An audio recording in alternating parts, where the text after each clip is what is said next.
야곱이 요셉을 잃어버리고 한 22년쯤 지났습니다. 그리고 요셉을 이제 다음 장이면 만나게 되죠. 야곱은 라반에게서 20년 생활을 했습니다. 거기서 다름을 받았습니다. 그리고 요셉을 잃고 요셉을 만나는 데까지 걸린 시간이 한 22년쯤 됩니다. 비슷하죠.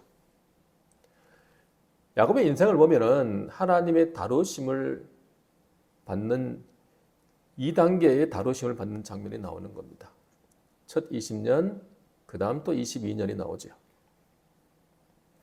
이제는 좀 많이 달라졌습니다. 야곱은 그가 사랑했던 라헬을 잃어버리고 요셉에게 모든 마음을 두었습니다. 요셉을 잃어버리고 자신의 마음을 전부 베냐민에게 두었습니다. 이제 그 베냐민에 대한 마음을 잃어버리게 만듭니다. 결국은 자기 자신이 내려놓지요. 내가 자식을 잃으면 잃으리로다. 자기 아들들을 돌려보내면서 축복 기도를 합니다. 하나님 앞에 기도를 하죠.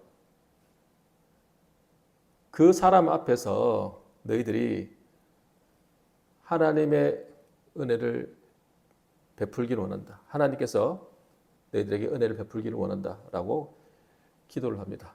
그리고 무사히 돌아오기를 원한다.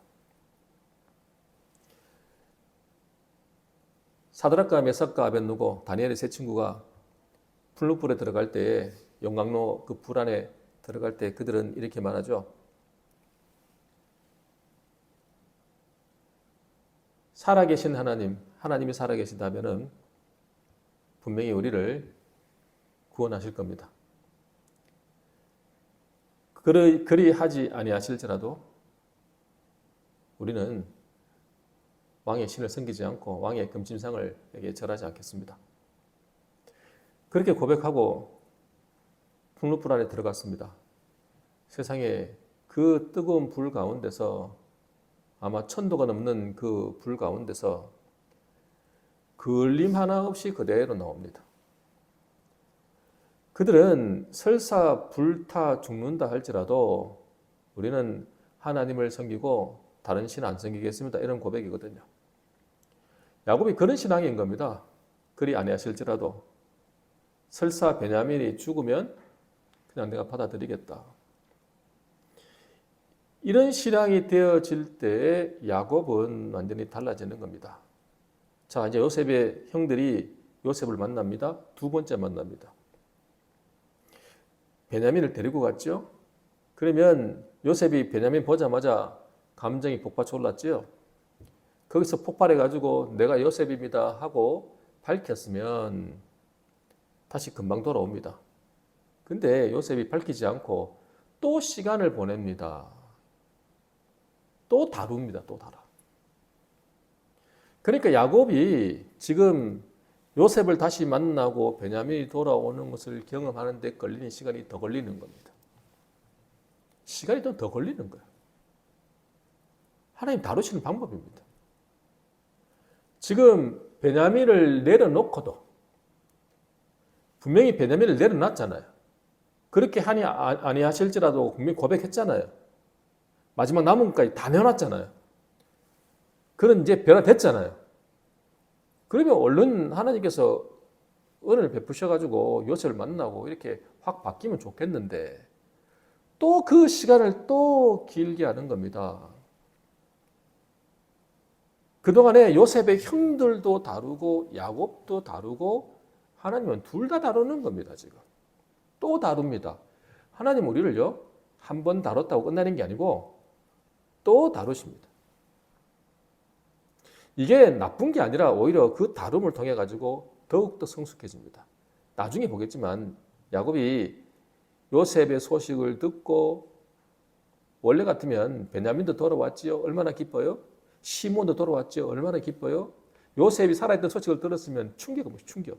쇼크죠.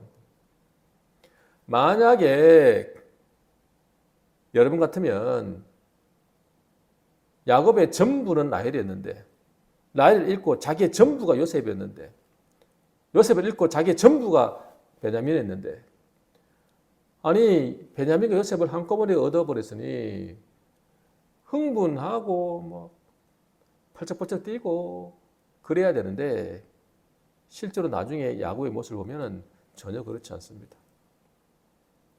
요셉이 살아있다는 소식을 듣고 처음에는 믿지 않았지만 나중에는 너무너무 냉정하게 받아들입니다. 이게 무슨 이야기냐면은 변화됐다는 이야기입니다. 우리가 거듭난 그리스도인, 이걸로 끝나면 안 됩니다. 그 성경은 구원 이야기를 하나로 이야기하지 않지 않습니까? 우리 한 번 받은 구원은 영원한 구원 맞습니다. 우리 구원받은 걸 잃어버리진 않습니다. 그런데 성경은 구원을 한 번 받은 거 이루었다라고 말하지 않고 이루어 가라 그랬잖아요. 다시 말해서 우리는 거듭나서 구원받은 자라고 할지라도 구원을 이루어 가야 된다고요. 다시 말해서 변화되고 성숙되어져야 된다고요. 변화되고 성숙되는 사람이 야곱입니다. 그리고 요셉의 형들을 통해 가지고 그 죄인된 그들이 어떻게 변화되어 가는가, 그들을 하나님 다루시는가의 모습을 오늘 2차로 보여줍니다. 오늘 요셉의 형들이 다rum을 받는 장면을 통해서 하나님께서 우리에게 주시는 메시지를 듣기를 원합니다. 첫 번째입니다. 강박관념을 갖지 말고 회개해야 합니다. 한번 따라합시다. 강박관념을 갖지 말고 회개해야 합니다.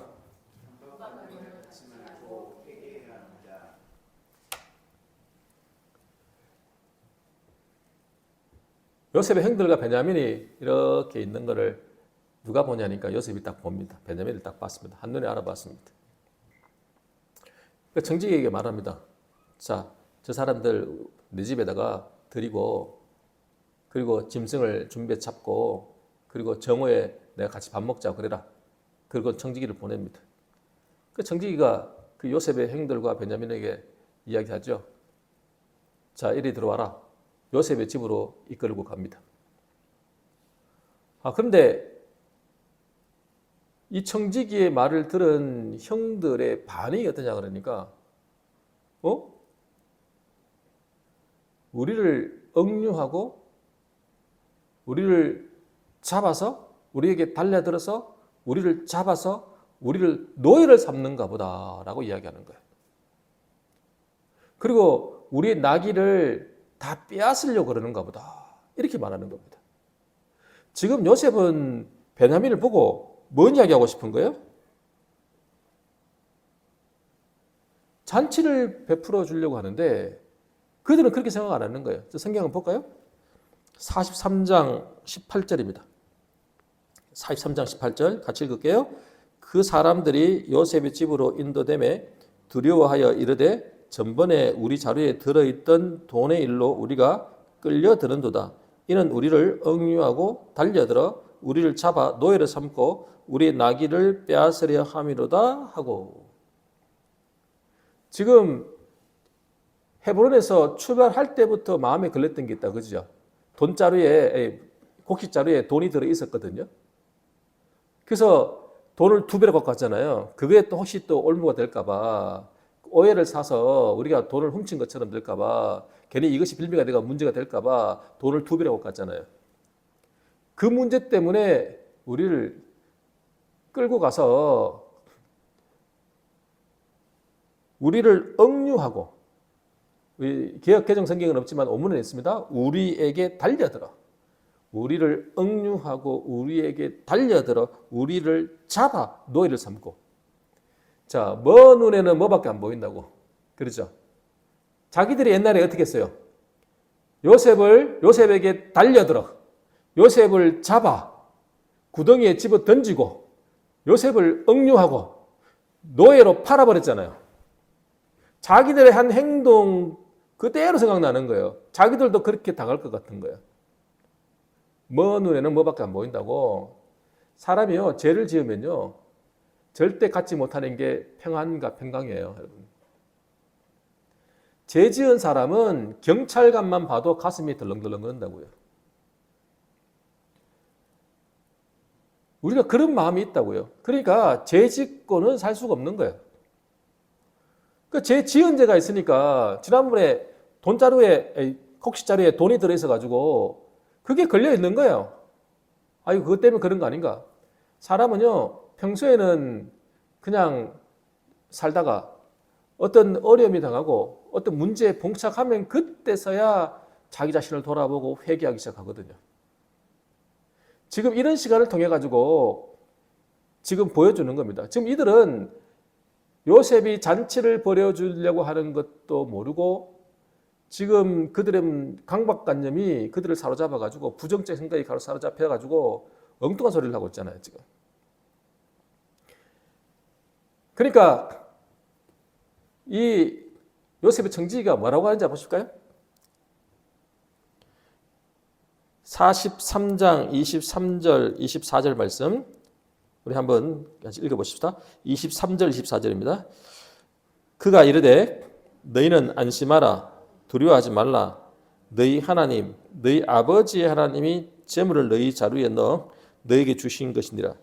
너희 돈은 내가 이미 받았느니라 하고 시몬을 그들에게로 이끌어내고 그들을 요셉의 집으로 인도하고 물을 주어 발을 씻게 하며 그들의 나귀에게 먹이를 주더라. 아멘. 요셉의 청지기가 이렇게 말하는 거예요. 안심하고 두려워 말라. 그러니까 샬롬 해라. 쫄지 마라 이 말입니다. 두려워하지 마. 겁내지 마. 그러면서 놀라운 이야기를 합니다. 너희 하나님, 너희 아버지의 하나님이 너희에게 주신 거다 이 말입니다. 그 돈, 이 형들이 놀래가지고요. 요셉의 집 문 앞에 가니까요. 지레 겁먹어가지고 막 실토를 합니다. 이실직고 하는 거예요. 아니 지난번에 갔는데 우리 곡식자루에 돈이 들어있었어요. 이건 우리가 넣은 게 아니고 누가 넣은지도 몰라요. 그래서 우리 돈을 2배 갖고 왔어요. 그때 그 돈 갖고 왔고 양식 살 돈 또 갖고 왔어요. 라고 막 이야기를 하는 거예요. 아, 그럼 물어봤어요? 안 물어봤어요. 근데도 막 이실직고 하는 거야. 이것 때문에 그런가 싶어서. 그러니까 이 요셉의 정직이가 하는 말이 안심하고 두려워하지 마라. 샬롬 해라. 너희 곡식자루에 있던 그 돈 나는 이미 받았다. 나는 돈을 이미 받았고 그 돈은 너희 하나님, 너희 아버지의 하나님이 너희에게 주신 거다. 이렇게 말하는 거예요. 아니 요셉의 청지기가 어떻게 이런 신앙적 고백을 하죠? 누구 영향을 받았을까요? 요셉이겠죠. 요셉이 그렇게 말하라고 시켰던 아니면 요셉을 따라서 그러한 신앙을 가졌던 요셉은 예전에 보디발의 신실한 청지기였잖아요. 이 요셉의 청지기도 요셉에게 신실한 청지기였다고요. 예전에 형들의 곡식자루에 돈을 넣은 사람이 누구예요? 이 청지기입니다. 자기가 넣었거든요. 그리고 자기가 뭐라 그래요? 나는 이미 받았다 그러고 그 자루에 넣어준 분은 바로 하나님이시다 이렇게 말합니다. 그 하나님은 요셉의 마음을 통해 가지고 요셉의 손을 빌려서 몰래 은을 베푼 거잖아요. 요셉이 넣은 거지만 요셉의 정직이가 넣은 거지만 누가 주신 거예요? 하나님 주신 거죠. 오늘 우리에게 주시는 메시지가 이거예요. 우리는요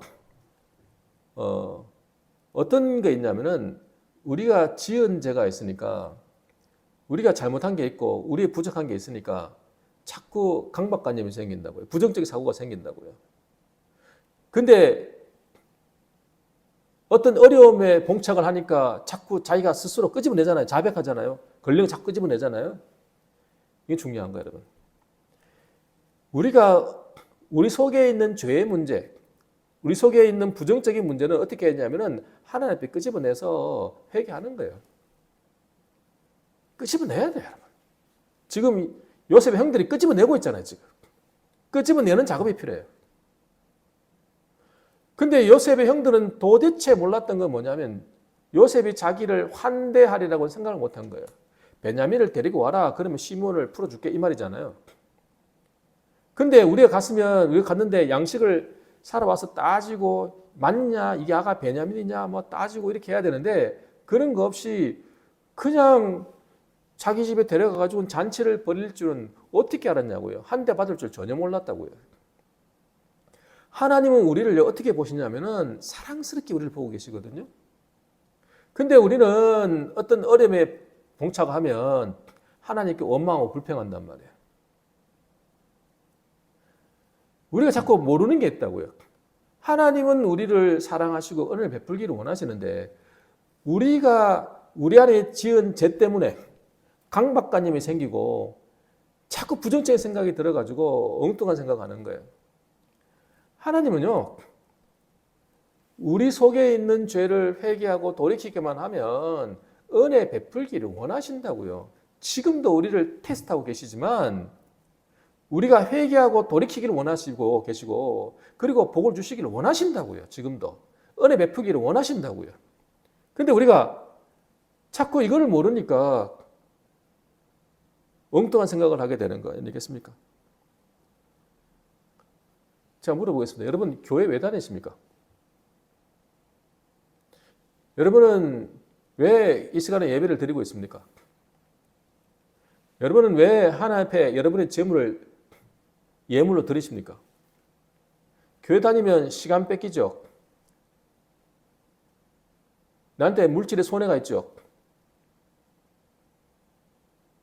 그런데도 불구하고 여러분은 왜 교회를 다니시고 예배를 드리고 계시냐고요. 무엇 때문에 그렇습니까? 지옥 안 가려고 그런 겁니까? 지옥불이 너무 뜨거울 것 같아가지고 겁이 나서 다니시는 겁니까? 그런 분들이 얼마나 될 것 같아요? 아마도 여러분은 지옥에 안 가려고 지옥불이 무서워서 이 자리에 있는 게 아니고 교회 다니는 게 아니라 여러분은 하나님의 사랑을 느꼈기 때문에 그렇습니다. 하나님의 그 크신 사랑이 너무 크고 놀라우니까 그게 나에게 감격이 되니까 그게 믿어지니까 하나님이 얼마나 사랑하셨으면 자기 아들을 자신을 내어주셔서 십자가의 죽으심을 통해 가지고 우리를 구원하시고 사랑하시느냐. 그냥 그 예수 그리스도를 믿기만 하면 우리를 죄를 사하시고 우리를 은혜로 이끄신다는 그 사실이, 그 복된 소식이 너무 감사하니까 우리가 교회를 다니고 예배를 드리고 있는 거 아닙니까? 한마디로 말해서 하나님의 사랑을 알았기 때문에 그런 겁니다. 하나님이 나를 사랑하시는구나 이걸 깨달으니까 예배를 드리고 교회에 나오는 거지. 여러분 지옥에 안 가려고 지금 여기 오는 거 아니잖아요, 사실은. 안 그래요, 여러분? 많은 사람들 오해하는 거예요, 여러분. 막 벌을 주면 막 이렇게 막 강하게 막 압박을 하면 말을 잘 듣겠지. 물론 그 칼이 무섭고 총이 무서워서 말은 듣지요. 근데 속은 어때요? 겉으로는 순종하고 겉으로는 따를지 몰라도 그 총과 칼이 조금만 피할 수 있으면 마음을 확 돌려버리는 게 사람 마음 아니겠습니까? 어떤 외부적인 압력이 아니라 어떤 외부적인 두려움이 아니라 하나님의 그 사랑 때문에 하나님을 섬기고 하나님을 예배하는 사람은 하나님을 배신하지 않습니다, 여러분. 하나님이 사랑하지 않기 때문에 우리가 두려워하는 게 아니라 하나님의 사랑을 깨닫지 못해서 우리가 두려워하는 겁니다. 우리가 모르는 거지요. 하나님이 나를 얼마큼 사랑하시는지. 저같이 부족하고 연약한 더러운 죄인을 하나님 이만큼 사랑하시는구나. 이걸 깨달으니까 우리가 하나님을 기대하는 거 아니겠습니까? 여러분, 만약에 여러분이 자꾸 강박관념이 생기고 두려움이 생기고 부정적인 생각이 여러분을 사로잡는다고 한다면 주님 앞에 여러분의 잘못을 고백하십시오. 회개하십시오. 돌이키십시오. 그리고 하나님의 그 사랑을 기대하고 하나님의 그 은혜를 사모하십시오. 그러면 여러분 그 강박관념에서 벗어나고 그 은혜를 경험할 줄 믿습니다. 마지막 두 번째입니다. 하나님의 사랑으로 형제를 사랑해야 합니다. 한번 따라합시다. 하나님의 사랑으로 형제를 사랑해야 합니다.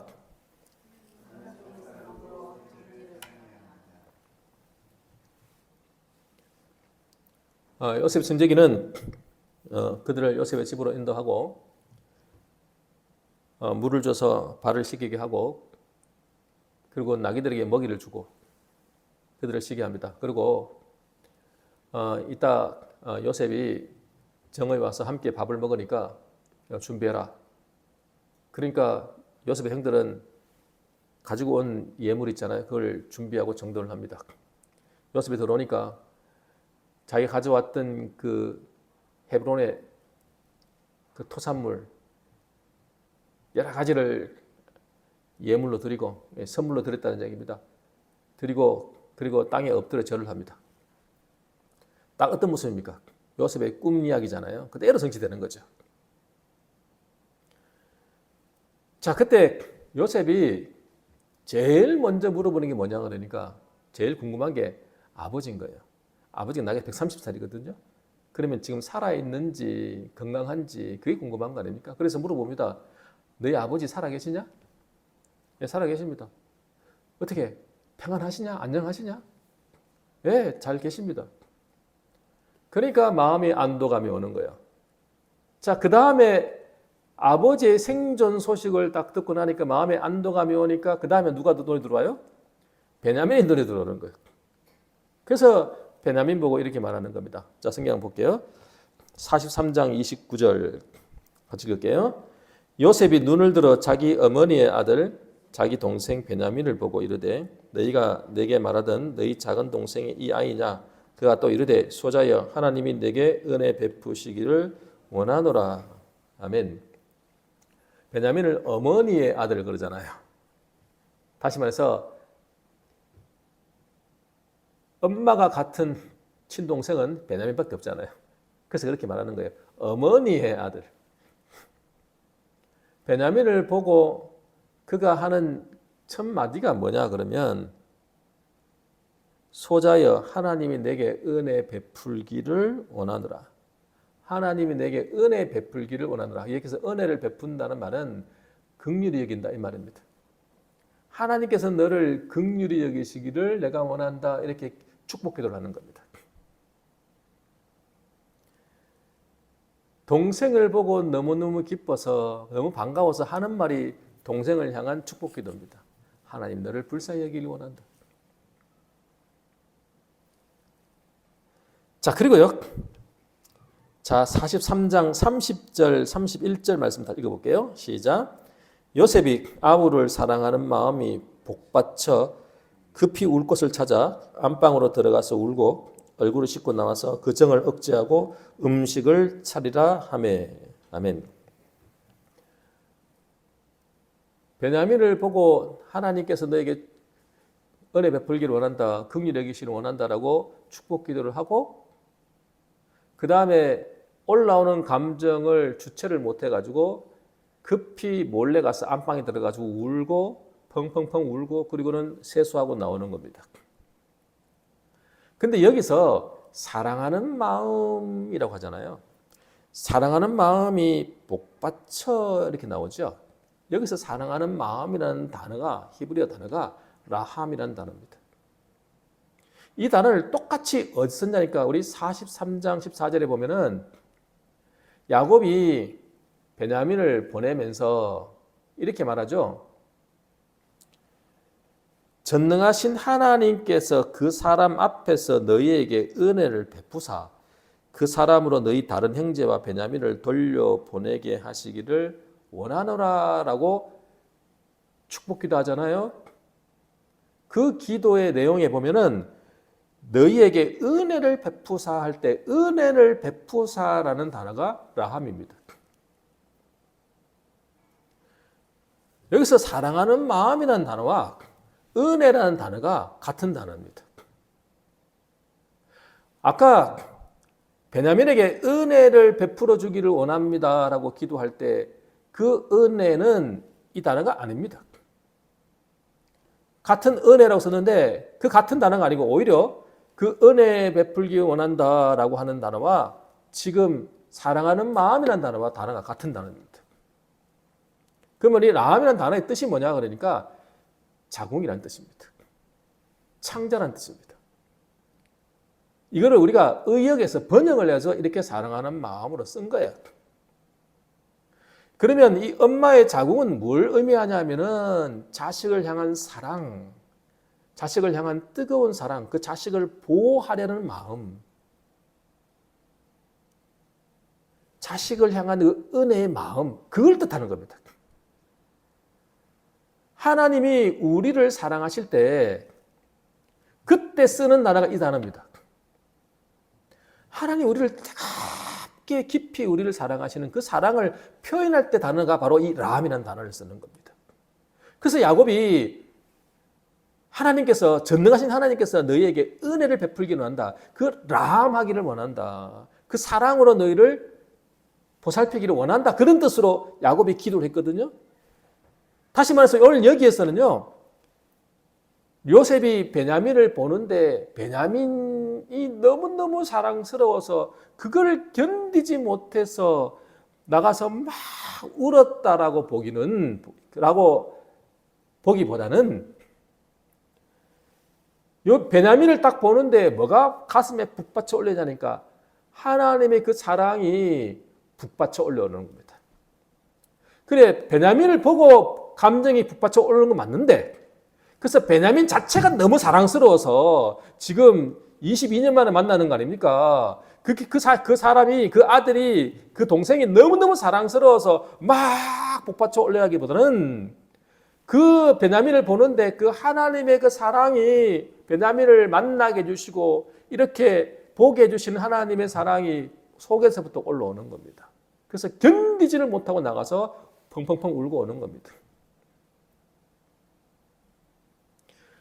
우리는 누군가를 볼 때, 누군가를 만나게 하실 때, 어떤 일을 만나게 하실 때 그 일을 해결하게 해주신 하나님이 너무 감사하죠. 해결되니까 기쁘지요. 내가 돈 문제가 너무 머리가 아팠는데 돈 문제가 빡 해결돼요. 얼마나 기뻐요. 인간관계가 너무 복잡했는데 그 인간관계가 딱 풀리니까 얼마나 감사하고 기뻐요. 그렇죠? 그 자체 때문에 막 기쁜 게 아니라 이 복잡한 돈 문제를 해결해 주신 하나님의 은혜가 너무너무 감사해서 막 북받쳐 올라온다 이 말입니다. 그 하나님 사랑이 막 감정이 북받쳐 오르니까 견딜 수가 없어서 폭발해서 우는 겁니다, 지금. 그리고는 감정을 추스리고 돌아오는 거죠. 왜 그렇게 해요? 아니, 터졌으면 막 눈물이 터지면 터져버리면 되지. 왜 가서 또 숨기고 오냐고요. 왜 그래요? 형들을 사랑하기 때문에 그래요. 아직 형들을 더 다루어야 되거든요. 아직 형들의 문제가 끝나지 않았거든요. 자, 계속 볼게요.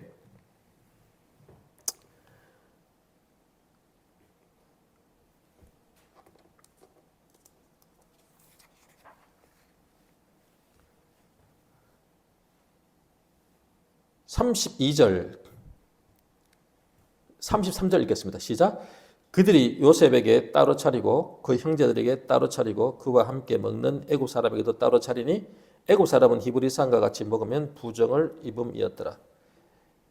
그들이 요셉 앞에 앉되 그들의 나이에 따라 앉히게 되니 그들이 서로 이상히 여겼더라.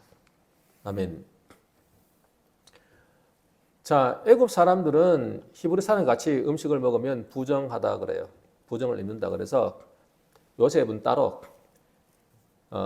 요셉의 형들 따로, 베냐민하고 같이 그 형제들 따로, 그리고 애굽 사람들 따로 이렇게 세 테이블로 나눠가지고 음식을 차려서 먹습니다. 그리고 앉힐 때도 어떻게 앉히냐니까 세상에 형들 나이 순서대로 딱 앉히는 겁니다. 루벤부터 요셉까지요.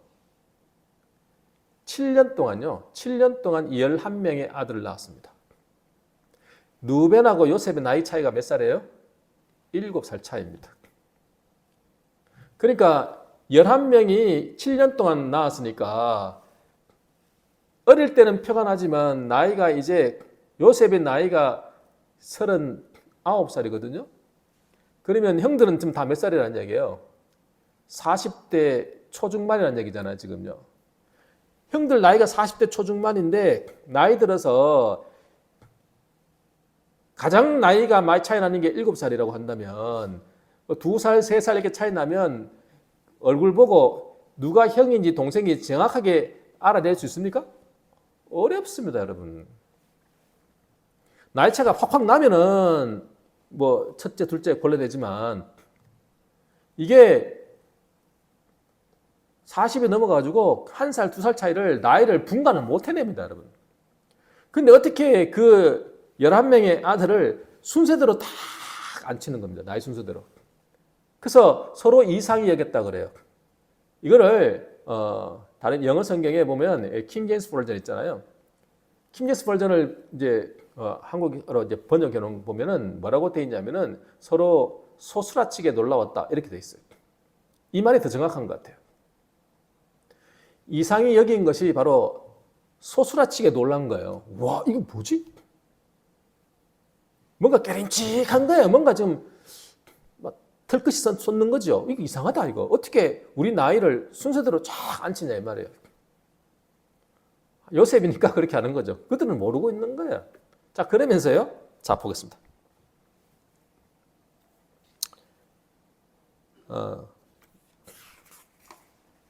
34절 말씀 같이 읽어볼게요. 시작.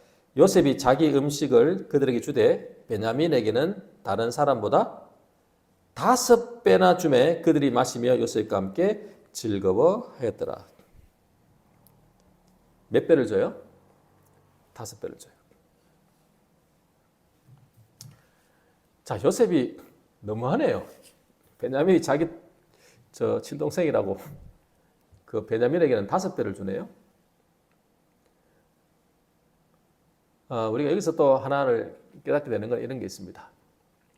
피가 물보다 진하다.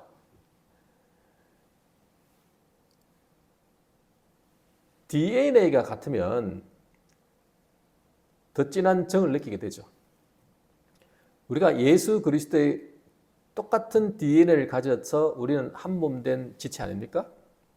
우리 성찬할 때 우리 교회는 좀 특별히 다른 교회는 다르게 하잖아요. 그죠? 어떻게 하죠? 제가? 항상 떡을 떼서 주잖아요. 왜 그렇게 해요?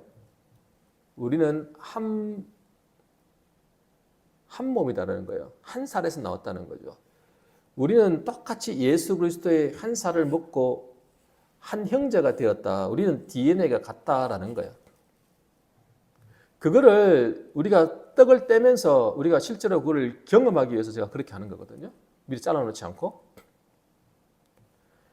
같은 DNA를 가진 자들에게 더 큰 사랑이 가는 것은 너무 당연한 거 아니겠습니까? 그렇죠? 그래서 우리가 한 형제요, 우리가 한 자매인 우리들이 그 사랑을 나누는 건 너무 당연한 겁니다, 여러분. 그렇게 해야 돼요, 여러분. 자, 그런데 이 사실은 분명히 맞습니다. 베냐민을 그렇게 사랑한 건 맞아요. 근데 왜 베냐민에게 한 2배만 줘도 되는데 왜 5배나 주냐고요? 옛날에 형들을 보십시오. 아버지가 요셉을 사랑했다고, 요셉에게 마음을 완전히 다 올인했다고, 요셉을 미워해가지고 거기다가 꿈까지 꾸니까 이거 안 되겠다 해서 결국은 죽이려고 하다가 노예를 팔아버렸잖아요. 얼마나 미워했습니까? 근데 한번 생각해 보세요. 베냐민에게 5배를 줘요. 2배도 아니고. 그러면 형들이 어떻게 해야 돼요? 옛날 같으면 어떻게 해야 돼요? 시기 질투해야 돼요. 근데 오늘 본문에 뭐라 그러죠? 베냐민에게 5배를 줬는데 그 형들이 요셉과 함께 어떻게 했다고요?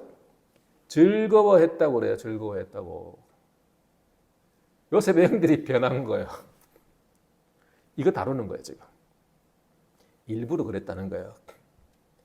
베냐민이 너무너무 사랑스러워서 다른 형들보다 베냐민을 5배나 사랑해가지고 5배를 준 게 아니고, 이 5배를 줌으로써 형들이 어떻게 나오는가를 테스트하는 거예요, 여러분. 시험은요, 하나님이 주시는 시험이 있고 사단이 주는 시험이 있다, 그죠? 사단이 주는 시험은 우리를 넘어지게 하려고 우리를 유혹하는 시험이고요. 하나님이 주는 시험은 우리를 신앙을 업그레이드 하려고 하나님 백성답게 살기 위해서 테스트하는 시험입니다. 하나님 주시는 테스트, 하나님 주시는 시험의 목적이 뭐냐 그러면 우리 자신의 힘으로 살 수 없음을 깨닫고 겸손하게 하나님 앞에 무릎 꿇게 만들려고 테스트하고요. 또 우리를 하나님 말씀에 순종하고 복종하게 만들기 위해서 하나님 우리를 테스트하고요. 또 우리의 신앙을 업그레이드 시켜가지고 우리에게 복 주시려고 우리를 테스트하는 겁니다. 정리해보면 이렇습니다. 하나님은 우리를 왜 테스트하시냐 그러면 우리의 힘으로 살 수 없는 걸 깨닫고 겸손하게 만들기 위해서, 그리고 하나님 말씀에 순종하고 따르게 하기 위해서, 그렇게 해서 신앙을 업그레이드 시켜가지고 우리에게 복을 주시려고 그렇게 하는 거거든요. 지금 이 요셉이 형들에게 하는 거는 형들을 놀리려고, 형들을 괴롭히려고, 이것을 즐기려고 하는 게 아니라 요셉이 형들을 하나님의 사랑으로 사랑했다는 이야기입니다. 여러분, 자격이 되지 못하면 은혜 받지를 못하거든요. 다름을 받지 못하고 가정을 거치지 못하면 하나님의 은혜를 받을 자격이 안 된단 말이에요. 그러니까 형들이 그런 자격이 되어야 하나님의 복을 받을 거 아닙니까? 다시 회복이 돼도 완전한 회복이 되지 않겠어요? 그러니까 요셉이 그냥 이렇게 갔다가는 안 되거든요. 그래서 이 과정을 거치도록 이렇게 하는 겁니다. 근데 결과가 뭐예요? 베냐민에게 5배를 줘도 이 형들은 어떻게 했다고요? 즐거워했다라는 거예요. 그 상관없었다라는 거예요. 그 시기 질투하는 마음이 없어졌다라는 얘기입니다, 여러분 지금. 예전에는 시기하고 질투하던 마음이 과정을 거치고 다름을 받으니까 이게 없어져 버리는 거예요. 요셉은요, 비밀스럽게 사랑한 거예요. 감정을 추스렸어요. 왜요? 누구 때문에? 형들 때문에. 형들을 사랑했기 때문에 그렇다라는 거예요. 반대로. 형들을 막 다루어가지고 막 즐기려고 그러는 게 아니라 오히려 형들을 사랑했기 때문에 자기 감정을 추스린 겁니다. 그리고 베냐민 사랑은 맞아요. 같은 DNA면 더 큰 사랑이 가는 건 맞습니다. 그런데 5배나 더 사랑했냐? 그런 거 아니거든요. 여기서 우리가 분간해야 될 게 있습니다. 우리의 인간적인 사랑과 하나님의 사랑을 분명히 우리는 차이를 알아야 돼요. 우리의 인간적인 사랑, 우리 인간적인 연민은 뭐가 있냐면요, 내 감정대로 사랑하거든요. 자, 한번 보세요, 여러분. 여러분 누군가를 사랑했어요? 그래서 누군가를 도와줬어요? 누군가에게 뭔가 베풀었어요? 근데 상대방의 반응이 영 시원찮아요? 그럼 어떻게 해요? 내가 주었던 사랑을 어떻게 해요? 다 걷어들여버려요. 후회해요. 괜히 이거 내가 저런지도 모르고 내가 그렇게 했네? 내가 미쳤지? 뭐 저런 인간을 내가 사랑해? 아이고 내가 베푸는 게 내 바보지? 이렇게 하는 거예요. 이건 뭐예요? 자기 인간적인 사랑이라는 거예요. 인간적인 사랑은 항상 후회가 따라요. 뭐에 따라서? 상대방에 따라가지고, 상대방의 반응에 따라가지고. 근데 하나님 사랑은 어때요? 상대방의 어떠함에 상관없이 내가 사랑했던 그 사랑이 변화가 없어요. 설사 그 사람이 나에게 반응이 시원찮아도 내가 사랑한 사랑은 하나님의 사랑이기 때문에 후회가 없어요. 뭘 깨닫냐면 더 이상 하지 말라고 하나님께서 하시는구나라고 깨달으면 되지, 내가 이때까지 사랑한 것이 다 헛것이고 다 걷어들여버리고 이제는 너 미워하고. 사랑이 미움으로 변하기가 더 쉽습니다. 그렇죠? 내가 누군가를 정말 사랑했어요. 근데 배신을 당했어. 배신감을 느끼면 어때요? 막 미움이 오거든요. 내가 사랑을 베푸지 않은 사람이 어떤 일을 행하면 그렇게 밉질 않아요. 나하고 상관없는 사람인데. 근데 내가 사랑했던 사람이 나를 배신하면 내 마음에 있는 사랑이 미움으로 확 변해버리거든요. 감정이 상하거든요. 그건 뭐예요? 우리 인간적인 사랑이라는 이야기야. 연민이라는 이야기야. 이 인간적인 사랑은요, 누구를 위한 거냐니까 자기 자신을 위한 겁니다. 상대방을 위한 사랑은요, 하나님의 사랑입니다. 형들을 위해서 지금 사랑하고 있습니다. 요셉은.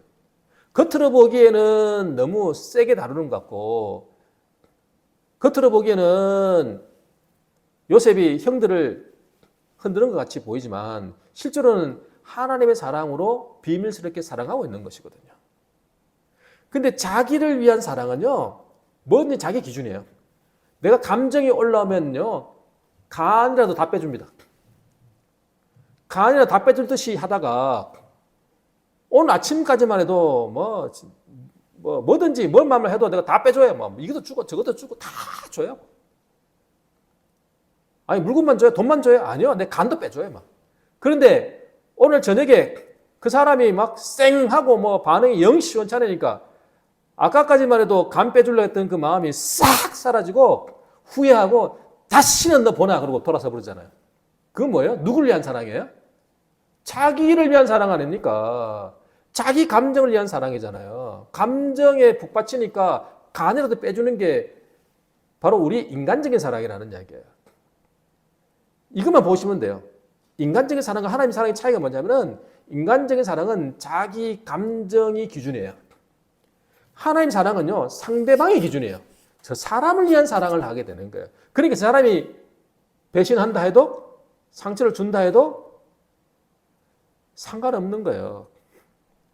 그 사람이 잘 되기를 원하고 그 사람이 돌이키기를 원하고 그 사람이 은혜 받기를 원하고 그 사람에 대한 불쌍한 마음이 드는 거예요. 설사 그 사람이 반응이 시원찮아도 불쌍한 마음이 드는 게 뭐예요? 그게 하나님의 사랑이라는 이야기입니다. 말씀 정리할게요. 우리 안에 자꾸 강박관념이 생깁니까? 부정적인 사고가 생깁니까? 두렵습니까? 그러면 하나님 앞에 먼저 죄의 문제를 해결하십시오. 그리고 죄의 문제를 해결하고 회개하시고요. 그리고 하나님의 사랑이 나에게 너무 크고 놀랍다는 사실을 깨달으십시오. 그러면 달라집니다. 하나님의 사랑을 깨닫지 못해서 우리가 두려워하는 거거든요. 그리고 인간적인 사랑, 연민으로 사랑하지 말고 하나님의 사랑으로 사랑하는 여러분 되시기를 간절히 축원합니다.